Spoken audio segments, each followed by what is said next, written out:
Deep down, I believe I don't deserve to be wealthy, to have my own home and acreage. I feel that my karma is blocking me. This is one of the questions that we have received from people filling out our form that we provide in the video description, and we wanted to address it today because it's about the topic of abundance and truly becoming abundant. That person also described, I'm working on manifesting a steady monthly net income of $20,000, and that person is using changing boxes, but not very consistently. From Dr. Joe Dispenza. From Dr. Joe Dispenza. Chant mantras like Om Gam, being mindful of the thoughts and words. And it's still not happening, and you can get frustrated about it. I would break down this question from the very end. I feel that my karma is blocking me. Karma, we can also imagine like set of these beliefs and programs which are implanted into us through society, through the way we are behaving as children, and people are like interacting with us, and they are implanting into our minds, our brains, their own beliefs which were implanted by their parents and their parents.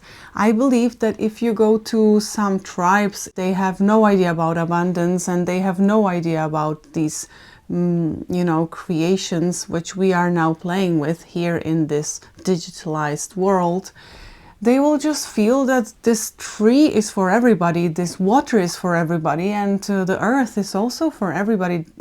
They don't own anything, and they know they can have abundance of everything, what they actually get everywhere, And I think it's first mistake which we do, that we believe that we are not worthy to have something because we didn't work so hard for this, It's not enough anymore to be born, because we are already born to a planet which is owned by some people, because somebody was there first. And that person already put the name tag on that land, and that land belongs to that somebody. But that land belongs to basically everybody, because it's influencing the whole planet by treating the land certain ways. So we have to break down this construct in your head first, which means you are worthy as much as you feel in your mind. And if you are aware that you are not worthy, you have to ask yourself question, who is that person who is not worthy? And who is that person who is thinking that this is absolute nonsense? You can have a lot of different use in the brain, and they have to just synchronize. And they have to have like a meeting with each other and say, okay, so here is this guy, he thinks I'm not worthy, but I am meditating every single day. I want to push this guy away because I'm meditating, and I am watching my words and being aware of that and this and my behaviors and what I say and so on. But it's still persisting. I'm still unworthy, and it's a battle against yourself. Yes. Against your limitations. And let's look at this. Why do we feel so unworthy? Why is it so common for us to feel unworthy?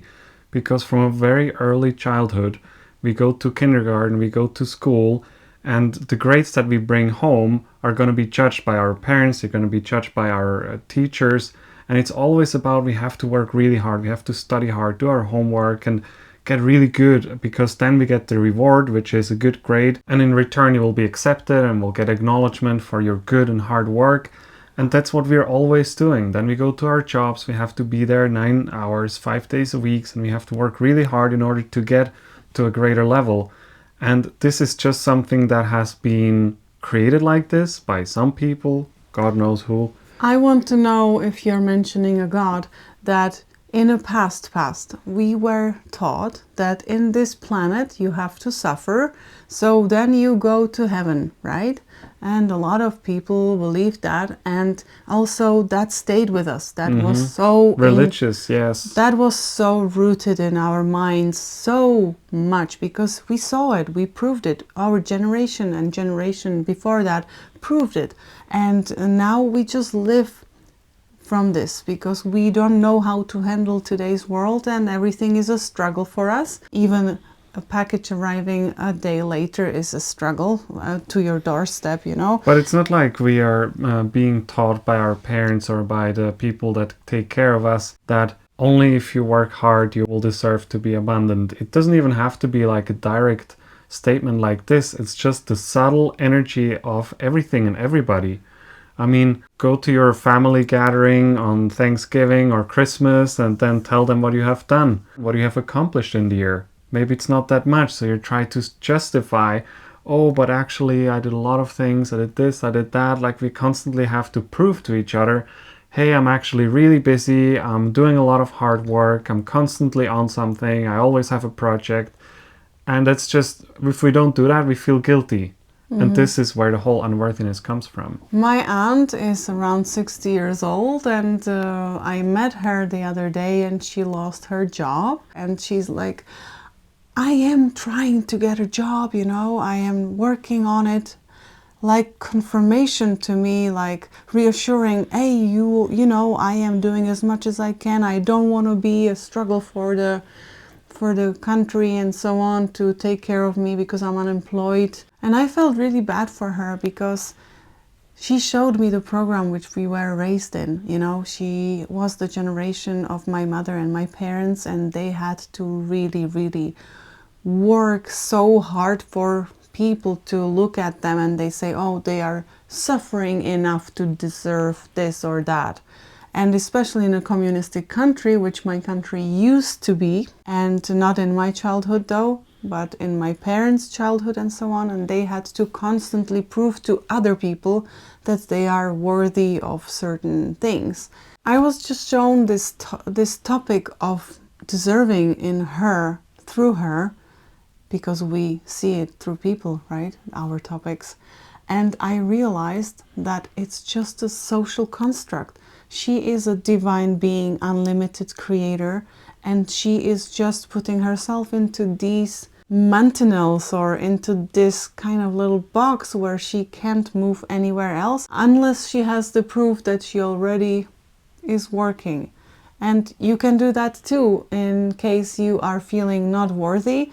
I believe that all of us are struggling with the topic of unworthiness to some degree, and now we have to work against it a little bit, you know, work and transform it, transmute it into something different. The first time I started to look at worthiness a little bit differently is when I was watching our dog, and I started to notice over time that she is just pure worthiness.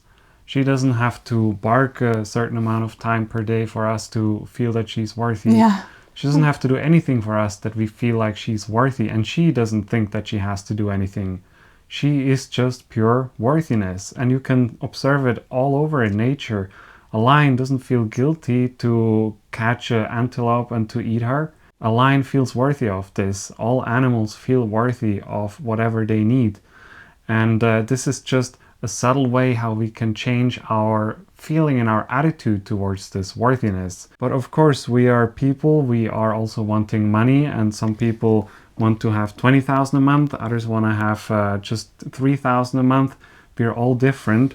So how do we find our thermostat of worthiness for a certain amount of money that we want to create or manifest? So the unlimited creator which responded to us said, deep down, I believe this. I believe that I don't deserve to be wealthy, you know. So this is the cause for all of us. I believe that we have to really describe to us vividly, so our brain really knows what it is like to be wealthy, what it means, because for every person it means totally something else. Somebody is happy that they have new door at home, and somebody is happy when they have houses and forests and castles and so on, and that's called wealth for those people. So it's really good to give to your brain image, because brain loves to know where you're taking it. There is this thermostat analogy. We all have a certain temperature that we feel comfortable with. It is set at a certain level, and this is our wealth. Whenever it goes a little bit above the temperature, we start to lose money, we make bad decisions, or some unexpected repair appears, and then we go back to our comfort level. Whenever we drop below, some unconscious gears start to kick in. We're like, okay, I have to save a little bit more. I'm not gonna go out that much. I'm gonna work a little bit more, longer hours, so I'll make more money, and you will get back to your comfort level. And as long as we don't raise our thermostat to the new level and become comfortable there, that long we're not going to be able to truly manifest abundance and become a wealthy person. That border between new you, your future you who is wealthy and worthy, and the old you or the present you which you're living now is called sometimes upper limit problem, upper limit. Every time you will be a little bit having more money or so, it will make sure that upper limit, that you will have some kind of situation that you have to spend this money, so you will get to your level unconsciously. Or it will drag you down energetically. You will just feel sicker. You go on a beautiful vacation and it's really abundant, but you just make sure your upper limit boundary makes sure that you're going to be miserable the whole time, that you're going to have a bad experience, that the staff is going to be really rude to you, and that your room is dirty. Or something has to happen, so you will be not deserving that much. I used to do this to my parents, especially to my mother, because she didn't grow up in a loving environment, and I inherited this program too. And every time I was with Raphael somewhere traveling and she asked me how we are doing, we were calm, we were having it kind of nice, but I reported to her only the problems. I said, it's not that nice here, the weather, or, some problem. Because I thought I'm bonding to some people over the problems and they will accept me more. So how can we practice to actually raise our thermostat to a higher level? You can think of right now the certain number which you feel comfortable with, the certain amount of income that you get every month, or the amount of money that you have on your bank account. There's a certain level which you feel like you hover around the same level. You still get back to that. And when you are thinking of that number that you make every month or that you have in your bank account, you can feel a certain level of comfort. You can just look for that feeling and sense, wow, okay, this is how I feel comfortable. If I get lower, I don't feel comfortable. If I get higher, I also don't feel comfortable, but this is normal for me. And now you're going to think of a greater number, a greater temperature in the thermostat that you would like to go to. Maybe you have to start a little bit smaller in the beginning, but you can think of that new number and of that new income, and you can start to feel the same feeling that you felt before. You just take it with you to this next level, and you can practice this and just become comfortable with it, like acclimatize yourself to this new temperature, because this will be your new comfort level. And if you will want to practically practice this, pick some nice, really expensive store in your shopping mall or somewhere, and go there. And go there, don't buy anything, just walk there. Let people look at you the way they look. They are just shop assistants there. Or go into the car dealership and check the cars which you would like to have. And no matter how you're dressed, because you can just tell your brain, okay, now the billionaires who are making really a lot of money don't have to wear fancy clothes. The big difference is that they are calm when they go to these stores. They know they can afford it, and you can just also observe these people and take on this energy, because we sometimes imagine that once I'm going to be wealthy and I'll have a car and I'll have a lot of money and income, I'm going to be flying and levitating, I'm overdoing it, but we feel like we're going to be so out of this world that it's actually unattainable. Those people still have problems, they're still normal, it's just they are at a different comfort level, and they can still complain, they can still be judging, they can still be angry and mad. But for them, this is the new comfort level. And this is what we want to practice. We want to get comfortable with the new wealth that we want to create. Of course, we also want to open our heart and do it really from a good place, from a place of abundance and gratitude and freedom, because then we're also going to do a lot of good with this money. I know a lot of people who are called wealthy, and they sometimes surprisingly stick to their really cheap habits, like They don't want to buy expensive clothes. Some of these habits just stay. Even though you are wealthy, you can have certain habits, like for example, IKEA owner is walking to work or driving his old car to work, and he's really happy about it, and he doesn't need that, and it's absolutely fine. He just knows that he can do something, but he doesn't have to prove it to anybody else, but feel calm in within that person. So give to yourself this calmness and freedom. It's actually about feeling calm. So if you don't feel that you're not consistent enough with meditations, look into this part of you who is probably saying you don't do enough, which when you evaluate yourself with non-consistency. And it's great to give to yourself some grace, to be loving yourself first. And if you love yourself, you will give to yourself everything, because you know that this person who you love, who you are creating to be more lovable, deserves everything what you want it to give, and you want yourself to be happy, so make yourself happy. And there are examples of people that became abundant because they were working really hard or they were meditating a lot, but there are also people who became abundant without working really hard, without meditating every day. And it's just our unconscious belief that we are unworthy, or no, it's all actually conscious belief, as you said. And that belief is going to say, okay, if I don't meditate every day, if I don't do this every day, then I'm not worthy, and you will never reach that level of wealth that you want to have.